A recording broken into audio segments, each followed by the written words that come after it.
Hello বন্ধুরা, কেমন আছো সবাই? আশা করি সবাই খুব ভালো আছো। চলে এসেছি আরও একটি নতুন রেসিপি নিয়ে। আজকে খুবই মজাদার, খুবই সুস্বাদু একটি রেসিপি আমি আজ আপনাদের সঙ্গে শেয়ার করতে চলেছি। আজকে রেসিপিটা বানানোর জন্য মাত্র দুটি উপকরণ হলেই যথেষ্ট। আজকে আমি বানাতে চলেছি রাঙা আলুর পায়েস। হ্যাঁ, রাঙা আলু, যেটা আমরা অনেকেই খেতে পছন্দ করি, আবার অনেকেই করি না।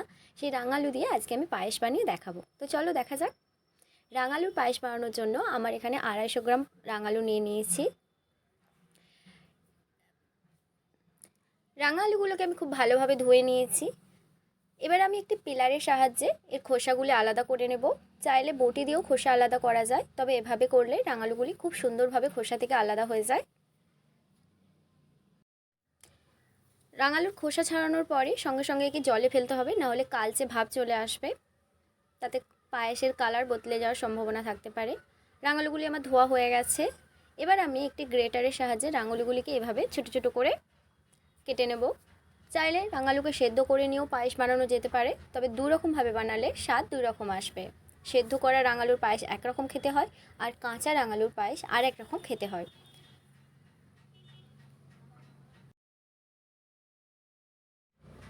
সমস্ত রাঙালুগুলি আমার এখানে কুচি করা হয়ে গেছে।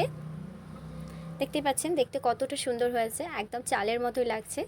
এবার আমি একটি প্যানে 2 চামচ ঘি দিয়ে নেব এবং এই পর্যায়ে আঁচ রাখবো একদম লোতে। এর মধ্যে আমি দিয়ে দিচ্ছি 2টো এলাচ, হালকা করে ফাটিয়ে নিয়েছি। যখন এলাচের হালকা সুগন্ধ উঠতে শুরু করবে, সেই সময় আমি এতে দিয়ে দেবো কুচিয়ে নেওয়া রাঙালুগুলি।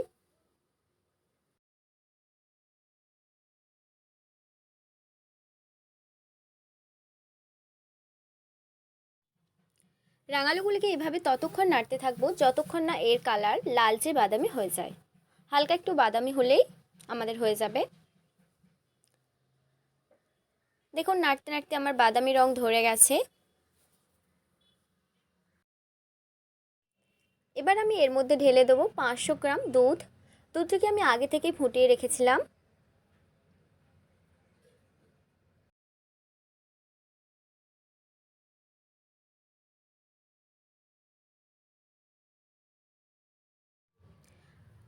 রাঙা আলুর সঙ্গে দুধ খুব ভালোভাবে মিশে গেলে আমি ঢাকনা দিয়ে হতে দেবো 10 মিনিট। এই সময় আঁচ থাকবে একদম লো। 10 মিনিট পর আমার পায়েস প্রায় তৈরি হয়ে গেছে। এই সময় আমি এর মধ্যে মিক্স করব 50 গ্রাম চিনি। রাঙালু আগে থেকে মিষ্টি, দুধের মধ্যেও মিষ্টি ভাব থাকে, তাই খুব অল্প চিনিতেই এই পায়েস তৈরি হয়ে যায়। এর সঙ্গে দিয়ে দেবো কিছু ড্রাই ফ্রুটস। সব কিছু একসঙ্গে ভালোভাবে মিক্স করে আরও হতে দেবো 4 মিনিট।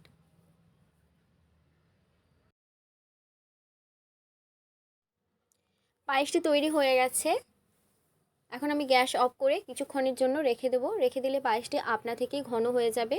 ঠান্ডা হওয়ার পর এটি আমি সার্ভ করে দেখাবো কতটা সুন্দর হয়েছে।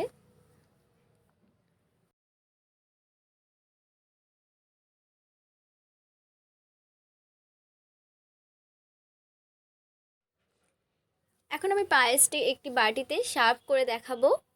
দেখুন বন্ধুরা কতটা সুন্দর হয়েছে, দেখতে যতটা ভালো হয়েছে খেতে একদম অসাধারণ। অবশ্যই অবশ্যই বাড়িতে আপনি বানিয়ে দেখুন। ভীষণই ভালো, ভীষণই সুস্বাদু, মুখে দিলেই আপনার মন প্রাণ একদম ভরে যাবে। এখন আমি পায়েসের উপরে হালকা একটু আনার দানা ও একটু ড্রাই ফ্রুটস ছড়িয়ে দেবো, তাহলে দেখতে খুবই সুন্দর লাগবে। যদি আপনার বাড়িতে অতিথি আসে তাহলে আপনি এভাবে সার্ভ করতে পারেন।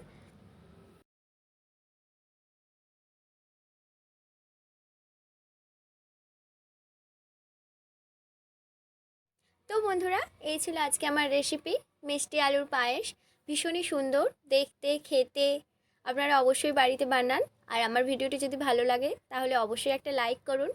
আর আমার চ্যানেলটিতে আসার জন্য আর ভিডিওটিকে শেষ পর্যন্ত দেখার জন্য আপনাকে অনেক অনেক ধন্যবাদ।